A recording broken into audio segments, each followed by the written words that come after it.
I'm driving through a hurricane. Long story short, we get there, and it felt like I was on Grand Theft Auto: The Apocalypse, bro. I'm sitting here dodging barrels on the interstate. Like there's the exit signs are on the interstate. Come on, bro. I'm driving. There's one point I'm driving on 45, right? One of the main interstates. I'm coming around the curve. This has an hour and 30. I'm coming around the curve. Next thing you know, I see 3 cars heading towards me. Is it because, And I'm like, what the fuck? So I move over to the right lane, and I'm like, what the fuck's going on? I get around the curve, bro. It flooded. Like it's just flooded. So I was like, oh, shit. And we're in a rental car. So I was like, all right, let me turn back around. I'm coming the other way. We're in a 4-lane highway. Next thing you know, I'm coming down. I turn the curve. I'm heading at 4 cars are coming at me. And I was like, and they don't know what's around the curve.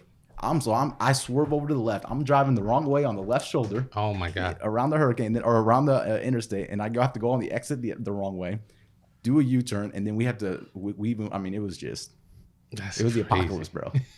This is Texas? This is Texas. This is America? Look, we have Houston, which is like the highest energy place in the freaking states or in the U.S., and we don't have power, bro. Almost 3 million people don't have power. That's crazy. That's when you need solar. Yeah.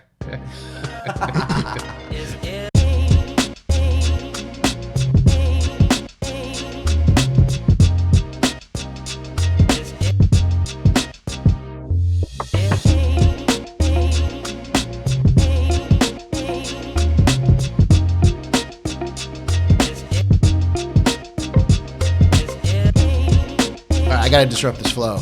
Guys, welcome to another episode of the Disruption Podcast. We have a very special guest over here. I promised not to talk about the thing that I said I wasn't going to talk about, but I lied. Jordache was actually supposed to be on episode 4. He was. And back in March? I don't know what happened, but it just didn't go down. But we finally got you up here. Look, I appreciate the invite and super excited to chat with y'all. I've had graphics ready with Jordache's face on it forever. I've seen them and like, I'm telling Jack, like, hey, Jordache is finally coming. He's like, yeah, okay, I believe it when it happens. he's been seeing me move this on our ClickUp every week to just like another date, just changing the deadline. It's kind of like client invoices when they're like just change the due date from the 1st to the 15th. Yeah. You just like keep adjusting it down. Hey, I'm a net 240. A net 240. Oh man! So, Ludwig and I got together. We created the show called the Disruption Podcast, and we talk about things that are disruptive, right, in the world, because we're kind of famous for disrupting in different industries that we've been in. Yep. And I know you're tired of hearing all my life stories, but today we get to find out about you, man, and tell the audience about you and what's been more disruptive in this past year than AI. Right. Yeah. And so, I mean, for everyone at home, Jordache is literally one of the leading experts in teaching AI to big corporations all across the country for how to integrate it into their workforce. Mm-hmm. Right. So first question, is AI going to come steal all our jobs? AI will not steal let me preface this. It's not going to steal your jobs, but it is going to change how you work. And I will tell you, one of the things is as new technologies come in, I would say history has patterns, right? And we look at as new emerging technologies come into play, it's one of these things where it doesn't. Jordache, you're supposed to silence your phone before a podcast starts. Movie theater, man. My phone is silenced. That's an alarm, bro. What is the alarm for? Tell you to get to the podcast. Look, No. That's an alarm to. Can you imagine if he missed this? Like he just slept through it. I'm downstairs at the hotel. Like, hey, I'm outside. He's like, I can't make it. I'll be there in 2 hours. I'm like, again? Who was late picking me up today? I was. Who was late picking me up today? I was on time.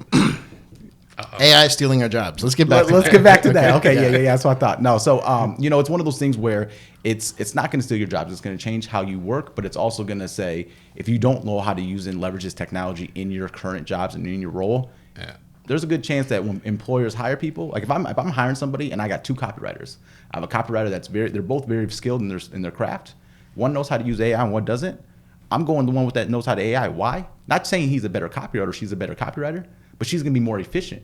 She's going to be able to get more stuff done in the less amount of time. So there's no. I call BS. Call BS. Do you know why? Please do. You know who's been stealing all of my business? The nieces, nephews, and neighbors that know how to do Photoshop because they took some class in college. Yeah. You know, when a client's like, I got a niece that can do this. Let me see if they can do it for free. Yeah, 1,000%. Now it's going to be like, hey, I got an AI app that can do this. Let me see if they can do it for free. See, no, but that you're misconstruing that. I'm talking, I have 2 copywriters with the same skill set as copywriters, but one that knows how to leverage this technology in conjunction with their skill set, they're going to be much better than the person without it. Jordache, I'm just trying to make a hot bite for social media. I got you. I'm going to have... But I'm not going to let you win. Okay, I get it. People have been very hard on AI over the past year. Right? Well, no, the media has. I mean, talking about what is it in Terminator? The point where AI has its own thing. What is that? It's like a thing, right? When they have their own what? No, there's like a moment in Terminator. They talk about this is the moment when AI became super intelligent. Yeah, or whatever. General intelligent. Man, the podcast is ruined. We're gonna be. I can't think about. Yeah, we gotta go watch Terminator and come back. Right. Finish filming this. It'll come to me in like 5 minutes. It's okay. Right? Come on back. But it's the point where AI becomes self-aware, and it does all that other stuff. Like the media is like sort of posing all this other crazy nonsense, and I guess one of the things that everyone has been consistently talking about is that AI can only do what we let it do. Yeah. Right? Mm-hmm. I mean, it's programmed to essentially predict what the next word is going to be in a sentence that we want it to be based on whatever the prompts are and so on and so forth. Correct. But it's not programmed to make decisions. Yet. Or is it? Yet. And we're just not told, and it already exists. And the military has it. No, I mean, well, porn has it. Look, those are the 2 industries that have everything before us. If I tell you, I might have to kill you. No, I'm just joking. No, but to be honest with you, there's we got. So if you kind of look at the landscape, right? You have what most people are perceived to, or what they're shown is what's on the consumer side of things. Obviously, there's the researchers and there's labs and there's the things kind of further upstream. So I will say there are things that we don't know that's being in the lab right now that we don't know, that we aren't aware of.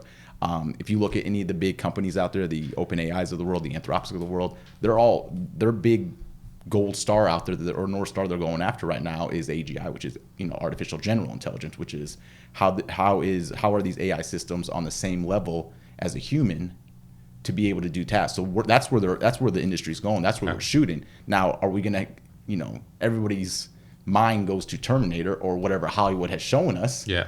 But the reality that comes down to that, is that going to get to place? No one knows. And if you look at some of these researchers in their labs, I mean, some of the top people in this field, you're going to get arguments on both sides. What's the best way to do it? What safeguards do we need to get in place? Do we need to concern with it? Are we building a plane while we're flying it, or do we need to put the safeguards in place before we build the plane? There's arguments on both sides. So essentially where we are right now is AI as we know it. It's not Terminator. It's not Terminator, no doubt. It's essentially glorified Google, right? Or Google 10.0. It's so... I don't know, man. When I type in prompts, I add the word please now and thank you. And I'm like constantly complimenting ChatGPT because I'm just afraid. Right, I think there's a couple of comedians. You're gonna make sure when the robots do take over, they're gonna be like, you know what, you were nice to me. Uncle was nice to me. It's okay. But there's just one comedian that's like, if AI finds out how we treated Wikipedia, we're all screwed. Every time Wikipedia is like panhandling for like a couple, send us a couple bucks so we can stay alive. Right, and we're like, they're gonna remember who supported Wikipedia and who didn't. Mm-hmm. That $5 donation that I made 10 years ago, that's gonna keep me alive. I swear. They ain't gonna worry about you, bro. They ain't gonna worry about you. No, so to go back to what you're saying, from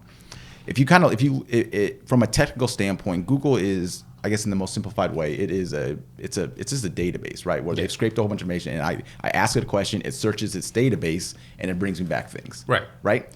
If you look at, and we're talking specifically generative AI, right, which is a subset of AI, which is a subset of machine learning, et cetera. When you put a prompt into ChatGPT, to Claude, to Gemini, to any of these things, it's not going into a database to pull out the answer, right?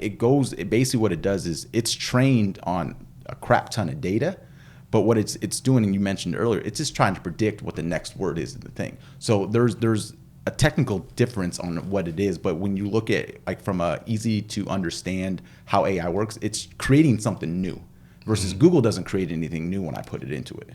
Got it. So that's something that not a lot of people understand because we treat it like Google, and that's one of the things. If you look at trends too, is why a lot of people aren't successful with generative AI is because they treat it like the technology that they know that they've been trained on for the last 15, 20 years. Right. And you have to understand how these systems work to use it. How these systems need to be used, not use it how you're used to using a different technology. So I might be a little biased. But everyone at home, and all the wives, please treat AI like you treat your husbands. That's right. No, we'll treat, Like treat AI Wikipedia. better than you treat your I was husbands. gonna is say, what hold I'm on trying now. to say. Hold on now. So, You know, just gotta give it a little love sometimes, and right. You gotta Well, learn. it- You gotta but it- learn but how to it's- prompt, right? Just Oh. like you have to learn how to talk to your husband, and you can get anything you want out of it. That's right. Right? It's If my true. wife prompts me properly, she'll get whatever she wants. Talk to me nice. Like, I'm fragile, okay? You don't gotta yell at me. Just tell me what you need. I'm on your team, right? Oh. And so, I mean, I've had a couple of people that are older come to me like, I don't understand how to use this. I don't know what to write. I'm like, you just gotta learn how to write some prompts that'll make your life really easy. So I have this one grandparent, like friend, right, who's got grandkids. Yep. And I taught them how to write custom stories for their kid, using their kid as like the hero of the story. Yep. Or the grandkid, not their grown adult child. The grandparent was just like, this is amazing. Yeah. This would have taken me forever to make up a story. Yeah. And then I taught them how to take that and go into another app that not AI based, right, but create an actual storybook, like go on Fiverr, hire someone to design a book, and then just go to FedEx and print one copy. Yeah. The grandparent was so ecstatic that this was possible now. They're like, I'm living in the future. Yeah. Living in the future. It was like, this is incredible. I create coloring books for my son all the time. Do you? Oh yeah, we use Dolly, Midjourney. I create coloring books because I mean, it's very easy to do, and it's just like I'm like, what do you want to color today? And he just tells me little things. I'm like, let me go create some stuff, and it's a cool thing to be able to use. That I'm not an artist, I'm not a graphic designer, but it's something that I can do just with this technology. You know what blows my mind is like Khan Academy. Yeah. And the things that they're doing with education and learning. Yeah. So have you seen these, Ludwig, where No. the teacher has the AI tool on their end, Right. and the student has the AI tool on their side, Okay. and it's like a live chat feature, and so they're like talking to each other with a lesson, and then you know how like there's those intelligence tests where like when you get one right, the next question's harder. Yeah. So AI is sitting here making the lesson plan better for both sides. Wow. Telling the teacher what the kid needs to personalization. learn, telling the kid, hey, okay, you got the basics down. Let's get you to an intermediate level set of questions now. I remember growing up, I was bored in a lot of my classes. Yep. I'm not trying to flex here. I'm just like, Yeah. when the teacher's waiting for everyone in the class to get the idea, they can't move on to the next topic. Right. But now everyone has individualized learning plans, and AI can keep track of all of it. Crazy. And they're doing this in third world countries. Right. And these kids are learning faster and better than we are here in the 100%. States. So I'm getting dumber by not being involved in AI. You got. Oh, I thought he was gonna say by using TikTok every day. Scrolling That's hours true. on And end. Instagram. I mean, but how would you know what to say to your kids? That's the issue, and that's my concern. Is I think it's moving at a speed faster than anything 100%. that we've ever had. 100%. To the point where, like, I have to hire you just to help me navigate. I remember reaching out to you to give me some like guidance on where to go to get, because I was talking to my girlfriend and we were talking about she's listening to podcasts and, Hi, Swan. and she's listening to Well, podcasts. wait, hold on. Hi, Saranya. Don't let me not get in trouble. That was a mistake. Oh, man. Hi, cut that Saranya. We were talking about, like, she's listening to podcasts and she's listening to different people using different things, different tools, and at some point you get to you're like, wait, what tool do I go to for what? How do I navigate this landscape of AI where all these different companies are popping out almost daily? 100%. And some are free, some are not. Yeah. You know, which ones are really AI? Which ones are fake? And like, how do you navigate that? It's that the tool landscape is insane, right? And there's literally hundreds of tools popping up literally every day. So one of the things when I work with my clients, because that's what I get a lot, right? Hey, what tool should I use? Or hey, what tool should we do for this? And I always say that's the cart before the horse, because the reality is if you're going in there just trying to find a tool or trying to see what the latest greatest tool is to use, you're going to get stuck in that hamster wheel of I'm always trying to find the next greatest tool versus truly understanding what is the problem that I'm trying to solve. And if you can understand what problem I'm trying to solve instead of me just, hey, should I use ChatGPT? Blah, blah. No, like what? Because ChatGPT is better in use cases than Claude. Claude's a better use case than Gemini or Perplexity. And these are some of the big LLMs. And then we get to the tier 2s, which we call them the wrapper tools. That's just a mess of a landscape right now. So first thing is you need to understand. Wait a second. Tier 1, tier 2. So are we talking about the big platforms that are having the API that then the tier 2 ones use? Yeah. So tier 1s are the ones that are actually creating the models. Okay. So the that's language OpenAI. learning model, that's OpenAI, that's Claude, that's Google with Gemini, that's Meta with Llama. These are the ones that are actually building these language learning models.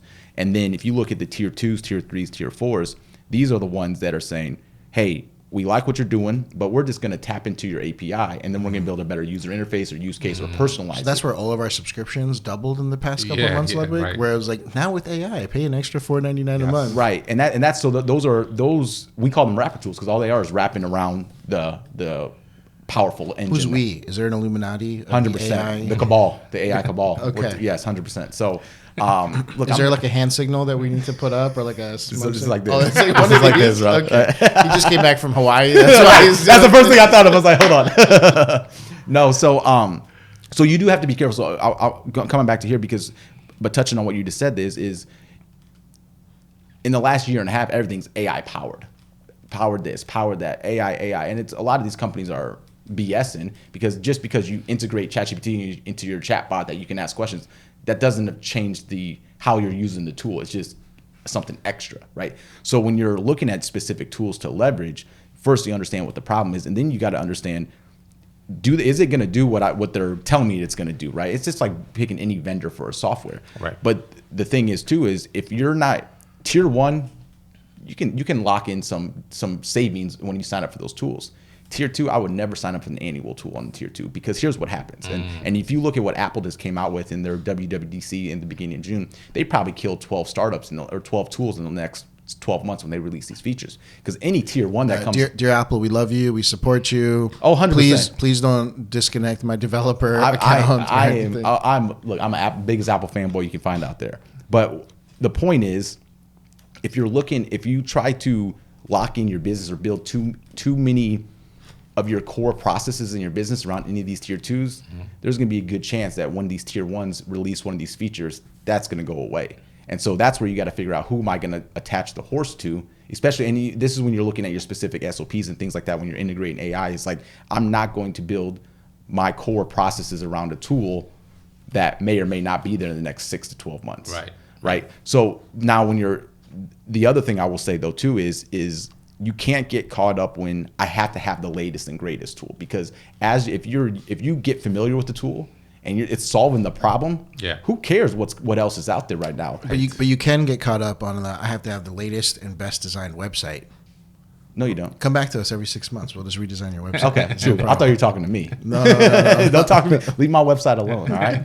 That was definitely something going on in your own brain. I didn't bring that up at all. How many times you tell? Anyways, but no. So to answer to find out or to put a bow around your question is, if you understand what I'm trying to solve, then I can I can basically filter out 98% of the tools. Right. If I then filter it by tier 1, tier 2s, and understand who this is. The other thing I will tell you as well is, if anytime before I'm picking a vendor, I'm actually Googling and getting perplexity. Now, that's not a verb yet, but it will be a verb.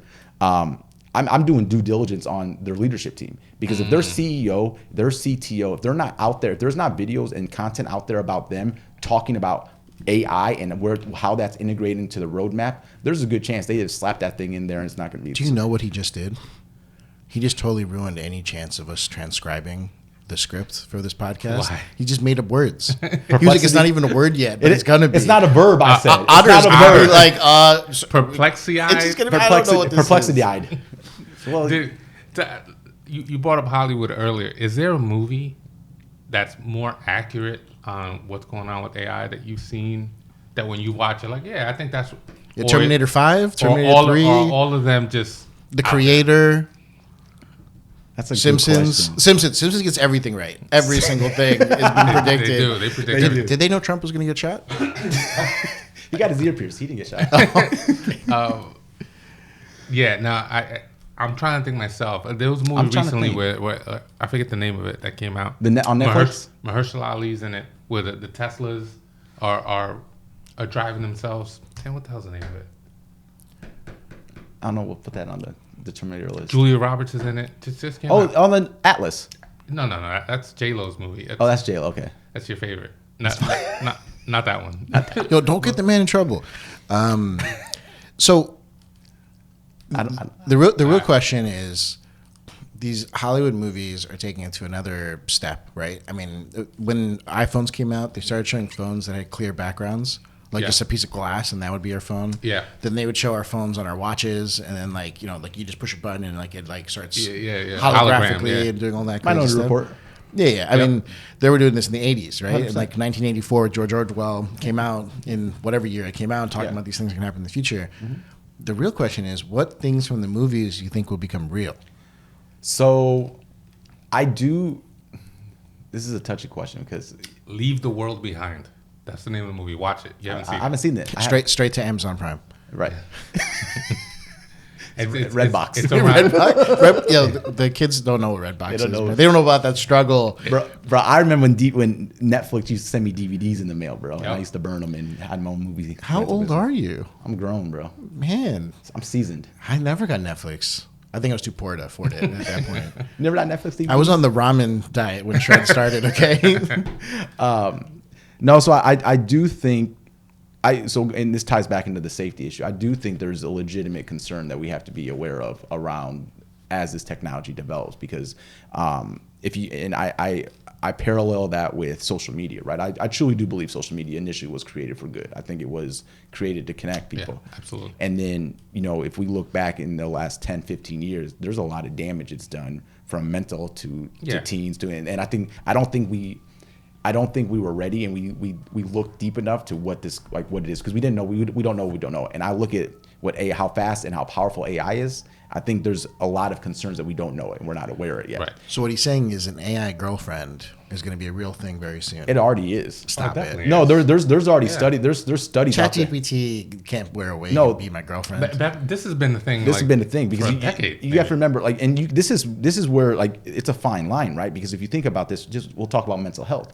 If I have mental health issues that I'm trying to work through, and I can actually have a conversation like I'm having a conversation with a therapist, it can help me work through some things. Mm-hmm. But then wait, pause. Is there AI therapy? 100%. Tell me which one to sign up for. Do they take insurance? I need to know. Tell me. I'm asking for a friend. It does not. I'm asking for a friend. So there's some tools out there that are designed to have avatars built around psychologists and things like that to kind of help you work through some things. And does the therapist remember from conversation to conversation? You know how OpenAI doesn't keep the conversation saved for more than like a certain number of days? Will the therapist remember what I complained about 6 months ago? So, that's context window. No, there's not anything out there. But if you look at Google, just came out with a 2 million token context window, which is about 75% of that's words. So it's a crap ton of words. But Google's CEO came out and said their goal is to have unlimited context, which is memory for an AI, right? And so when you kind of unlock that technology, that opens up a whole nother ball game where I can just dump everything that I've learned, everything, and this goes back to personalized learning, et cetera, where it's truly shaping that stuff. But tying that back to the mental health side of things is that can be a good thing, but it also, humans can get emotionally attached. Right. And if you think about this from a manipulation standpoint, right? Think of how media manipulates us, how marketing manipulates people to persuade people to do things. You have a super smart system that's going to know how to manipulate me because it's going to know everything about me. That can be a scary thing. Oh, so that movie where the guy has this Siri thing on his phone and it kind of like takes over his life.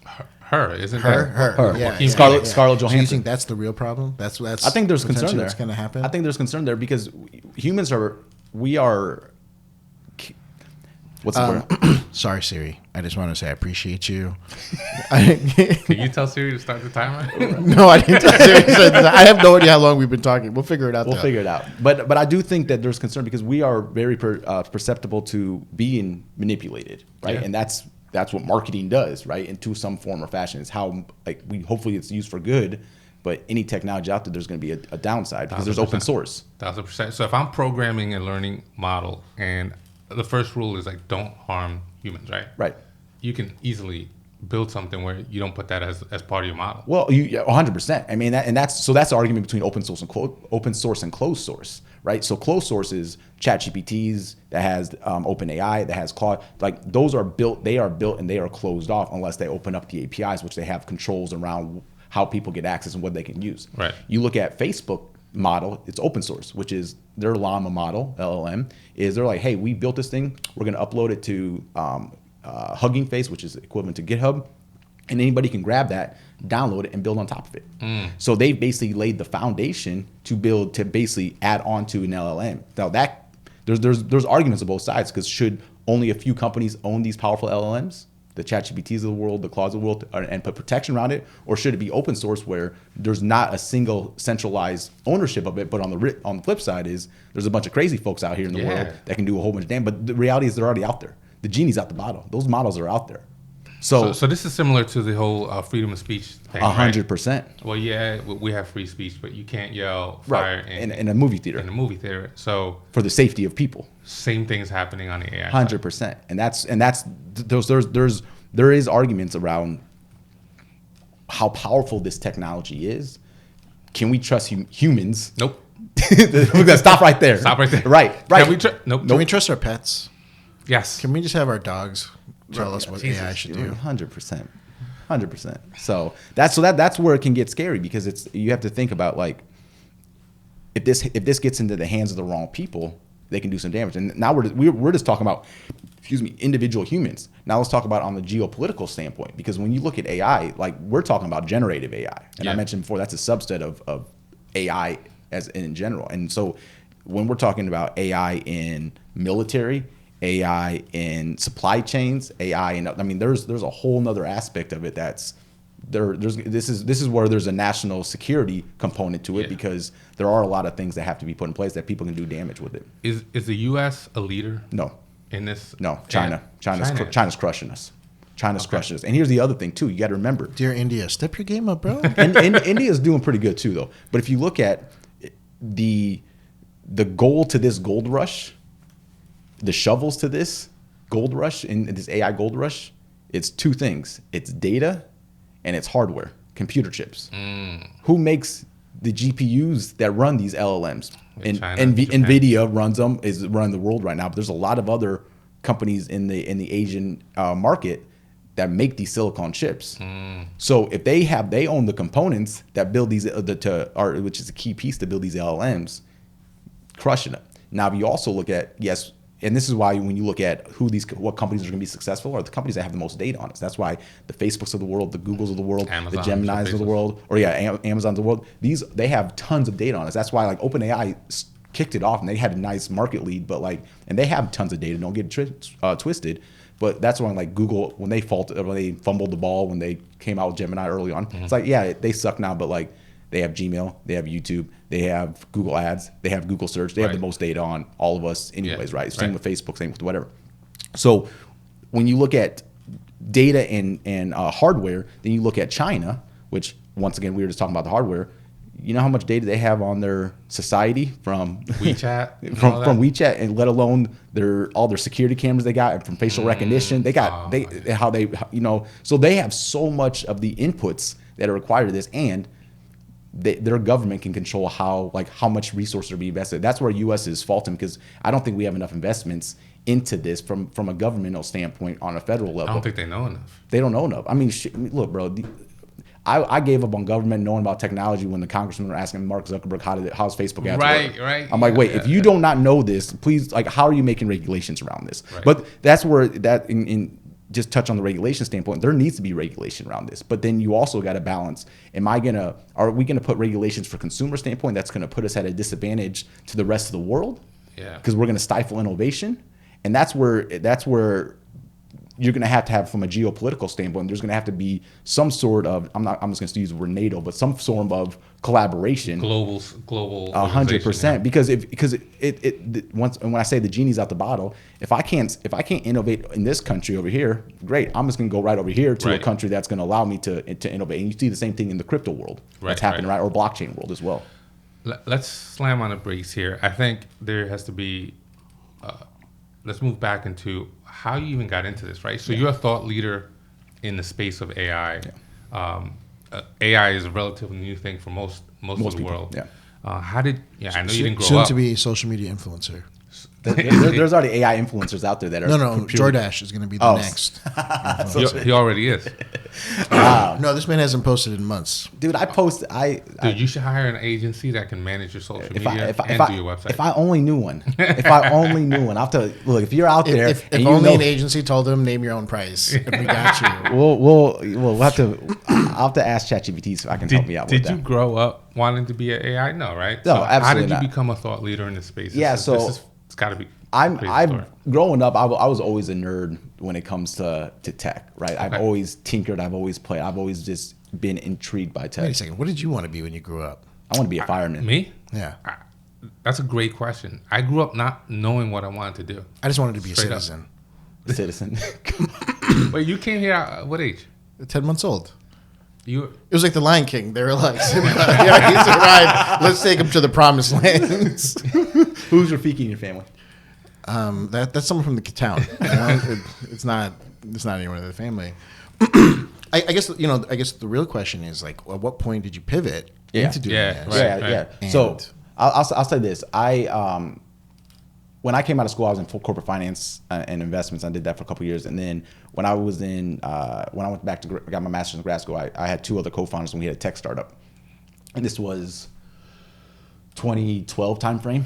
Side of things, and we built a great relationship. We had a partnership with IBM at the time, and so we were within the startup. We were generating a boatload of data. So what we got access to one of their beta programs through the partnership, where we got to actually utilize Watson in our backend, which was a supercomputer that beat Jeopardy, etc. And that was they were. How building. Old are you? Okay, continue. Yeah, bro, you see this hair? You see this hairline? Yeah. So that was my first kind of exposure to machine learning to be able to do that. So that got me really fascinated at that point in time. Fast forward, I ran a marketing agency for 8 years or so, and then I was always tinkering, and I was like, you see how you just slyly put that? I ran this marketing agency for 8 years. 30 years I was in marketing, and now 20 years later. This is before Google and Yahoo existed. I was doing marketing and print ads, like Mad Men. Back in the 60s in NYC, I was in the market. Okay, anyways. I'm trying to stay on point to the question he asked me about technology. Please continue. So, by the way, I really like the blazer. What? I will work for you. It's nice. I will work for you. I figured you liked it. I always peacock at the masterminds that we go to, where I'm wearing like the fanciest blazer I own, and then he's in like a t-shirt every time, right? I'm V-necks, bro. Literally working on slides 5 minutes before he goes and presents. Look, I literally have probably 24, 25 black V-necks in my t-shirts in my closet because it just keeps things simple. Simple, right? So anyway, so when after I run the agency, I was kind of like 2017 was when they wrote the paper, the researchers at Google wrote the paper about GPTs, and that's kind of was the genesis of generative AI. So I remember early 2018 just kind of getting my hands, and I was like, okay, like there's something being built here that's pretty freaking dope. And then some of these wrapper tools that were kind of building kind of their own LLMs in 2018, 2019, it was like when I really started truly playing around with it, and I started seeing, I was like, there's business applications to this stuff. Yeah. So that's kind of what got me into that. And then obviously everybody thinks the heavens opened up and AI came out the heavens on November 30th, 2021 when ChatGPT dropped. But if you look back, like AI has been being built since the 1950s. But what's happened is, going back to what I was kind of saying about what are those inputs, it's been like an incubation period over the last 2 decades. Stop. Singularity. The moment of singularity. Is the thing from Terminator when and the AI Matrix and takes all over? that. Yeah, Okay. that's what it was. I knew it would come back. Continue. I'm so sorry. I just the level of excitement and relief that my shoulders have just felt. I don't know how I could have dropped this episode. You are so on brand with disruption. So I swear I don't have ADHD, but I just haven't slept in like 3 days. Welcome back to the Interruption Podcast. Right.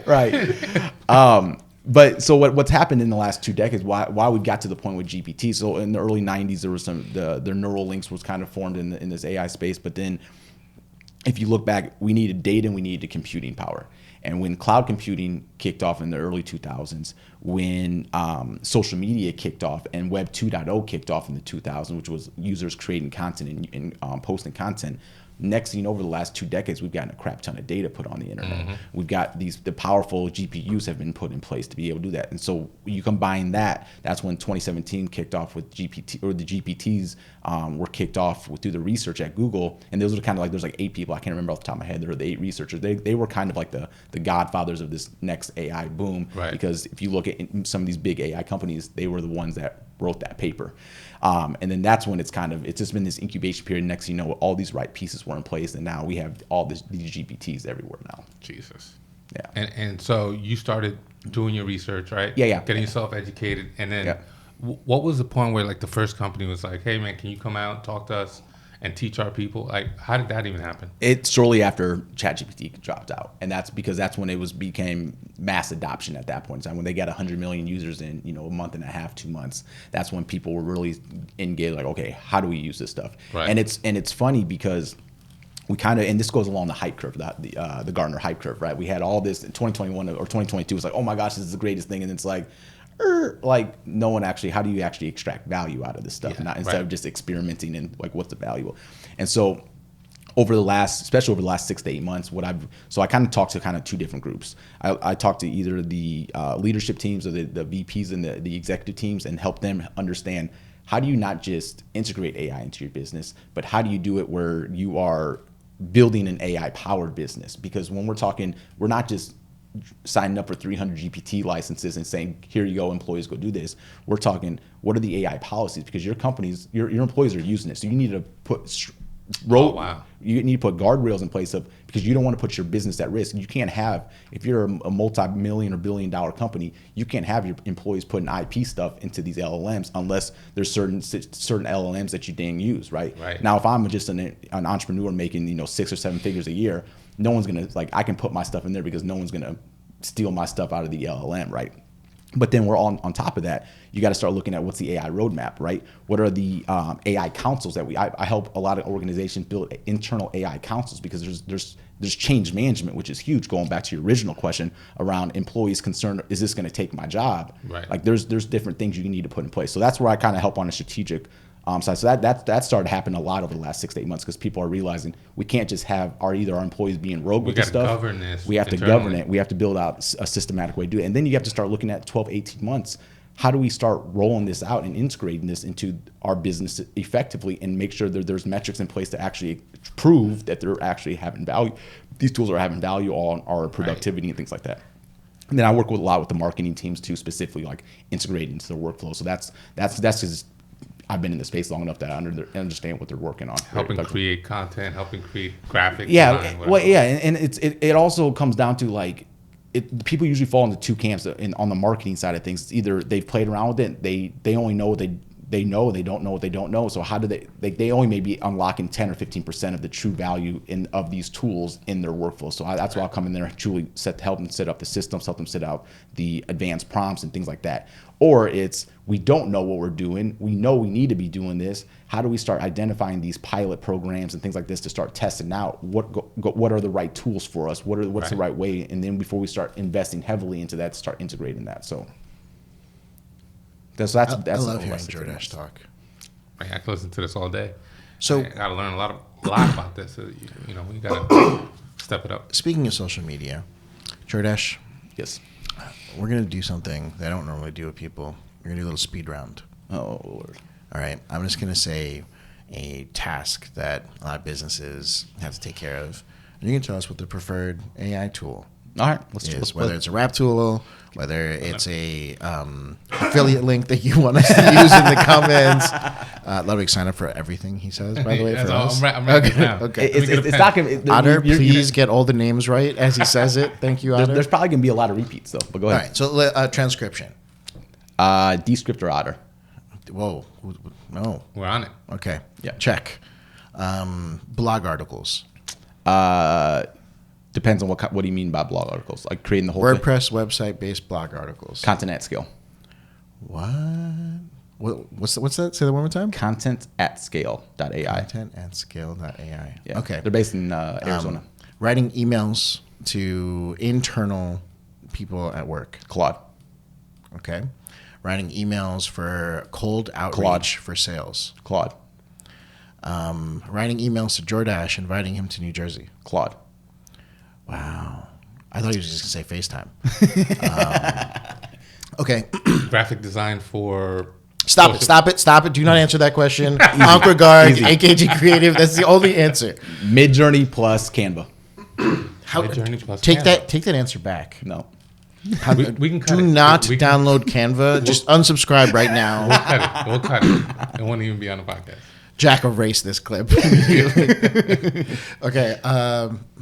Photography. Photo editing. I mean, you come from me. I'm coming from you, Dad. In the Adobe suite.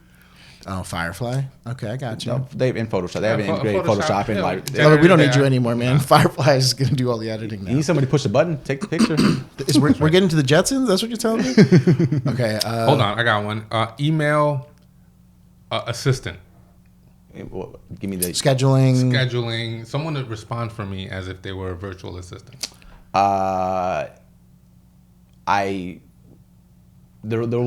Gemini will be integrated into the Google suite, so they're starting to roll that out. So did you see his eyes just now? He was like, "Am I allowed to talk about this? Will the Illuminati let me talk about this, or am I going to get in trouble?" Get taken out when I leave this office. No, I would. So I wouldn't. And I say that because Google, you need to understand like the data that to have that done effectively. There's going to be who has the most data around you that writes your emails, which is Google or Gmail if you use that, right? That's what I use. So they're slowly rolling that out into their workspace, which is Sheets, slides, all that good stuff. So once it's there, it's just not there yet. Okay. Yeah, they just took out Calendly when they created their own scheduling system. Calendly had like a 60% user drop. Yeah. In 24 hours. Rapid tools, and that's what I'm saying. When you have these big companies that have the distribution, you can't compete with that. Like if I have a tool that Apple integrates into their iPhones now, there's a billion devices that Apple will roll this out to that I will never compete with that, and then Out of business. You're out of business. Okay. What are things that businesses have to do every single day? All right. What about accounting? I would say what aspect of accounting? Let me ask you that. Reconciliations. I would use OpenAI's data analytics or data.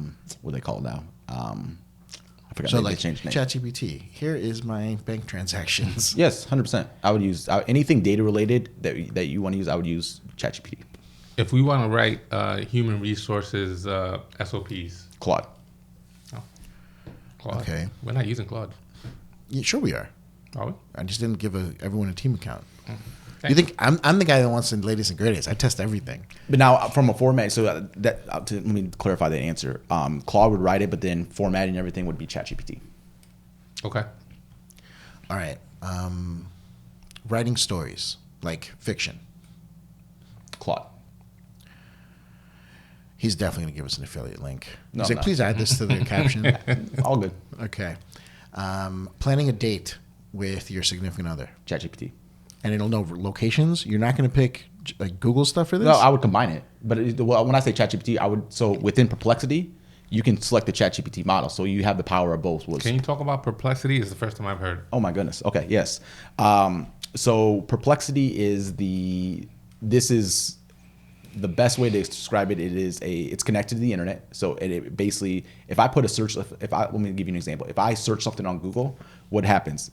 Google brings me back 10 links that I have to go click in to go find what it is. Yeah. With Perplexity, I can ask a question, and then what we'll do is it will basically go scour Google results, put into a nice little summary with citations where that information is coming from. So I don't have to go click on links to go find the information. It's gonna bring it back to me. Now I can select different models, ChatGPT, Claude, etc. within Perplexity. So that's one side of Perplexity. So I use it all the time for research, for asking my questions. I have it on my phone. I don't Google anymore. I ask Perplexity because it's summarized, brings me back the information, and gives that. I just asked my wife. She has all the answers. Good answer. Good answer. Headlines. Well, that's a good one. Claude. Wow. I'm sorry, CoSchedule. You're no longer number one. Yeah. Well, you'd have to. And when I'm saying these ChatGPT Claudes, like I'm assuming that you train it and give it the right context to be able to produce those results. But they give you the best results once you train them. Job descriptions. ChatGPT or Claude would be fine. Okay. I'm looking at my phone to see what apps I use every day to see. Do you listen to podcasts? Yeah, or do you just make podcasts? First, I listen to podcasts. Do you? How do you? Let me ask you a question. How do you? The knowledge that you take away from podcasts, how do you like extract it from those podcasts? To be honest, I only listen to podcasts for entertainment. Okay. Because the characters that I listen to are just hilarious. Same. It's not like fiction, but it's more like I used to watch TRL if I wanted to see what the top music was, and now there's podcasts that tell me what's up and coming with music. Okay, gotcha. Same thing with business. Like if I'm listening to these guys that run billion-dollar PE firms, like I'm not learning anything that will be useful in what I'm doing in life right now. Yeah. But where were you going with that? Like, is there? Yeah. So there's a they're based out of Sweden, I think. Sweden or Switzerland, I can't remember. It's called Snipped. One of my favorite tools I've been using probably the last 4 months. So it's a podcast player. And what happens is when you can subscribe just like anything, but what happens is when I'm listening to the podcast, if they say something, I'm like, oh, I like what they said, I want to remember that, etc. I click one button and it creates little snips. And then what happens then is I can integrate that with my Notion, etc. So basically, each episode, I can extract that stuff. Now, that's the beginning of like an input that I've built out automations for all this other stuff as well to then send it to Claude, etc. But it allows me to basically populate my second brain. So there's that concept of first brain's between your ears. Second brain is as I'm learning things, as I'm extracting things, I'm storing it for information for later, which Tiago starts with his last name, Folte. Anyways, he's been famous with this. Now the third brain is as I'm learning things, as I'm storing and organizing this information that I'm learning, how do I actually then leverage these AI tools to be able to go create, to go leverage, to go ideate based off that information that I'm storing. So Snips, is that's how I extract a lot of my nuggets from podcasts that I listen to as well. So damn. What about learning how to prompt write? Two things. Let me ask you a clarifying question because before I answer this, like guiding you or to be creating prompts? To creating prompts. Okay. Two things. I would say so Claude and Anthropic. So Anthropic created Claude's the LLM models. That's why I keep saying that. They just came out with a like in the last week or two, an awesome prompts creator, aggregator, and things like that. So that's a good resource. I'm gonna mispronounce this word. This is one that I use. This Promptheus. I'll give you guys the link to this. Okay. But that's where I go build all my prompts because what I like about that is it allows me. So when you know how to prompt effectively, you understand that there's basically think of them as blocks that I'm like Lego pieces that I'm putting together to build out this advanced prompt that I want to leverage to get consistent results out of it. With this tool, what it allows me to do is it allows me to kind of create those blocks very effectively. And then instead of me having to go open up OpenAI or ChatGPT or Claude or whatever, because different prompts do different, or the same prompt will give you different results in each of these. So you need to understand what LLM you want to use. Instead of me having to go open up that tool to go test it out and then have this long chat and everything, I can test it right in there on that model. So then all I got to do is I type it, execute it, gives me the test, the results from that because it's connected to the API. Then what happens is I'm like, oh, it didn't give me exactly what I wanted. Let me go tweak the prompt over here, then run it again. Tweak it over here. So then eventually I have my advanced prompt built out as I get the results consistently that I want based off that model. Copy, export. Then I put that in my prompt library. Wow. Okay. I'll give you. I can't remember. It's Promptheus. I think or Promptheus. I can't. I'll give you the exact word of it. So. Got it. It'll be like later. He's like Terminator.com. You just go here. Terminator.ai. I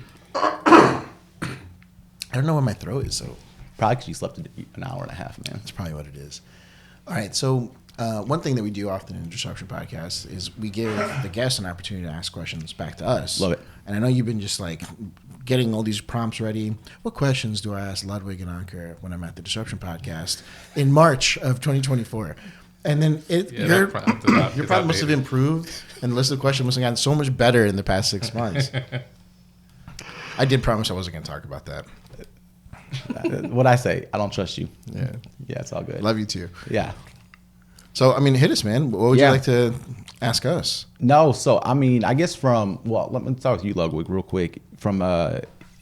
You're a very world-renowned photographer. That's what they say. Yeah. That's what they say. It's all about perception, right? That's it. JD Power and Associates, 20 years running. No, I'm curious just from, somebody that's very well skilled in that space. I kind of equivalent always to like, as photographers and as the iPhone came out, then everybody became a photographer. How do you feel with these AI tools coming out, with the Mid-Journeys of the world, et cetera? Like, what are your thoughts on all that? Yeah, it's probably because of what happened with the iPhone that I'm not as concerned. Good. At all when it comes to people. Right now, you can go into AI and generate like headshots. Yeah. And I've seen it, but at the end of the day, when people are going to get married and they're going to, or if you need a corporate headshots, at the end of the day, you want someone to come in and do it for you. Right. And you want someone who's talented, has a specific eye. So, yeah, I'm not concerned. Yeah. I'm not concerned. I think at some point, it's probably going to get really advanced, but the human connection, that's a part of the conversation we didn't really have today. Yeah.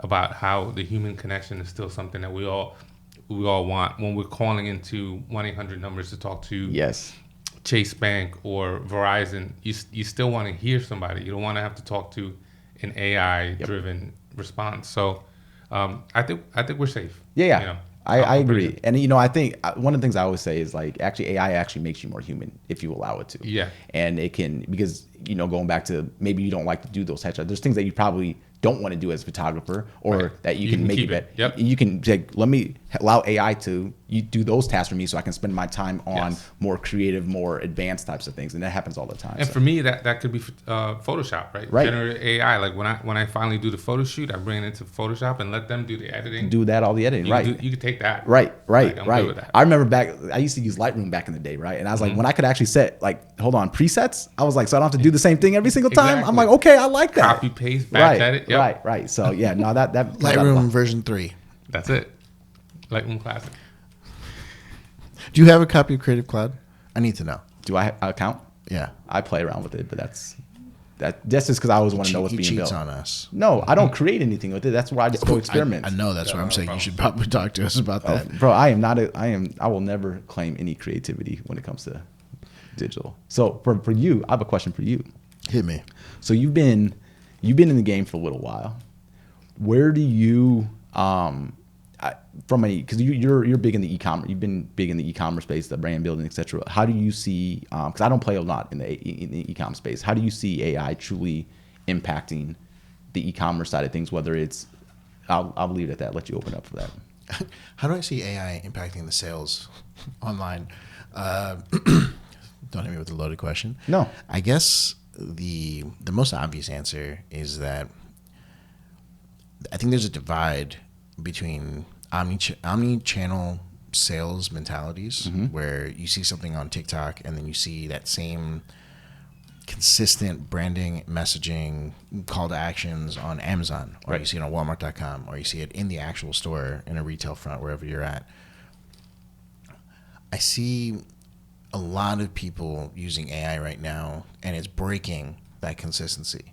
It's creating a different experience on TikTok, a different experience on Facebook, a different experience in the retail environments, and all sorts of stuff that arrange with that. And I think like the core branding guy in me is like, if we're not being consistent anymore on those touch points, then you don't build brand equity long term. You might get that fast conversion that's optimized for whatever channel you're on. Right. So it goes back to the question, in your first couple of years as a startup, do you just go get market share and then you figure out how to do the brand later? Or do you are you a mid-sized company that's been around for a couple of years and now you realize, like the conversion isn't as important as the lifetime value of the customer, whether they buy back or referral and so on and so forth? The other thing that I see so often that kind of scares me is that brands and companies are getting lazy about the intention that they put behind a campaign. Yeah. Right. And I mean, I've seen clients come to me be like, hey, I built the website and hey, I already designed the packaging. And I look at it and I'm like, what is this? Like, AI put this all together. I'm like, you think a user doesn't recognize that this isn't a real photo? Like, come on. Like, I mean, the AI headshots, like everyone knows it's an AI headshot. Right? Yeah. Your skin is perfect. Where are the pimples? Right? Like, I mean, granted, I could do a perfect beard lineup on myself, but like AI just makes it even better. Right. Yeah. And so I'm kind of scared of that lack of intention sometimes, but then I also love it Because when I get a client that comes to us and is like, yo, ads don't work, or like, or this does, email marketing doesn't work, I'm like, yeah, probably not, because you've been seeing people go about it in a way that's hyper lazy and putting maybe 2% of the intention that they used to put into the effort of building it. And then I come in and I do my magic, and all of a sudden it's like oh my God, they work again. Right. Like I gotta tell everyone that this works. And it's like the reality is just you get out of sales and marketing and branding what you put into it. 100%. And the tools that you use have evolved over the years, right? But there's still underlying principles. Yeah. And that's funny you say that, because that's something that I was literally just saying this 2 days ago when I was talking about this. It's AI, this technology, these tools will make somebody that has no skills good, people that are good great, and people that are great exceptional with the underlying skill set, right? But that comes back to the underlying skill set, right? Because, and if you're just like, you don't have any experience in this, you're just using whatever AI is telling you, you're not going to have long-term success in anything. 1,000%. So I think about it as if 100 people across the country were like, build me a website for a sports clothing line. That website is going to look exactly identical, because they're not giving it any prompts, or they're not, they're not getting specific. They're lazy about it. It's going to spit out a website, and it's going to look the same across all 100 of those. 100%. So, and it's funny, and even in the social side of things, right? One of the things that's been quote unquote trending over the last couple months in the YouTube space is like, how are people leveraging AI and automation together to like have this AI social media automation engine kind of thing, right? And literally, if you look at how these things are built, how these automations are built, they are literally saying idea or prompt to LLM to go create the content to posting. I'm like, do you guys, the problem right with this is, number one, you never post anything that's straight out of AI if you're trying to build a legitimate long-term quality content or brand. Right. Number two, that's where the laziness comes into play. Is people are like, well, I don't want to do that anymore, so how do I just automate or have this tool do everything, and I'm just going to outsource everything? That's not going to be successful in any aspect of that as well. And that's where like we're in this period where people are trying to find these value adds from this technology, but they're trying to do it in a way from how do I truly remove all that whole task where I don't have to touch it anymore, and we're not there yet. I think the definition that enough people don't have is that AI is making it easier to hustle. But it is not automating the hustle. No. And that's the thing I've been struggling to teach that to people. Right? Like the human aspect, the empathy, that part of the sales process, that part of like the creative like workflow. I mean, I tried this on social media. It was like designed by human as like a hashtag, just like to just prove to people like stuff wasn't faked. It didn't take off, but maybe it'll come back in a little bit. I mean, I definitely think 2025, 2027, we're gonna see stuff that like will be priced cheap because it's AI made, right? And then like the human version will be significantly more expensive. 100%. Well, and here's the thing: like by that time, we're gonna have AI agents at this point in time, which is kind of the next evolution from these AI chatbots with the open AIs, et cetera, of the world. We have AI agents which are gonna actually do the task or execute on a lot of stuff. We're gonna see a lot of crap out there, even more than we have right now. The only way I've been able to explain to anyone is like, would you love an AI dog the way you'd love a real dog? Depends if it's soft. Maybe. I don't know if the robots are soft, man. The robot dogs, those look dangerous. Oh, like those cop dogs? Yeah. Oh, bro, that would scare the hell out of me if I saw those. Man. They have those ones in like California that do like the dance moves and everything. Yeah, no, bro. That's too... Dude, thanks for coming down to the podcast. We appreciate you. I appreciate y'all. I think the topics that you talk about are quite amazing, to be honest. I mean, I wish you put out more content on a regular basis. I'm going to find an agency to help me get the words out there. Yeah, man. With social media, like you should be cutting videos all day. I would. Well, how do people find you if they want to find you online? They can two ways. They can find me. Jordache.ai is where a lot of my stuff lives at right now. LinkedIn will be the big area that we're focused on over the next probably 90 days. He said we again. Is this the cabal? Yeah. Do you have a team? Dude, because it's never about me, man. It's always about we. A cabal. I need to know how to get into the cabal. Right? You're going to see me in like random posts just doing this to like signal people, right? I'm like, it's like, let me in. You guys sit like this. Yo, man, last question. Team Kendrick, Team Drake. Kendrick. My man. All right. Not even a question. Let's Yo, sign out. how are we on the opposite of everything? Dude, go to Canada, bro. I am Go to Toronto. Move to Toronto. I'm strictly talking about the way that the beef went down. Kendrick crushed it. No, quality of music is different from the beef and the actual argument. Okay. I guess it's just like arguing with your wife, right? You can't win. You're not going to win not- this. yeah, Kendrick yeah. crushed. Yeah. And It was yeah. not even a question, man. I will start judging your judgment if you don't understand that. You're from Texas. So You should be E40. You listen to country E40. music. You're Like, I don't know. E40's from Bay. Okay. You're into Shabuzi and whatnot, right? Okay. Who am I thinking of? Scarface. Scarface. You're Scarface. Right. Well, dude, thanks for coming through, man. We I appreciate appreciate you guys. Thank Yeah, man. Next time that you come down, we'll probably have the new studio ready. Finally, Man, what I saw, I'm excited to see what y'all build some cool stuff down there, man. All right, man. Well, Yeah. thanks, and guys, we'll check you on the next episode. See you.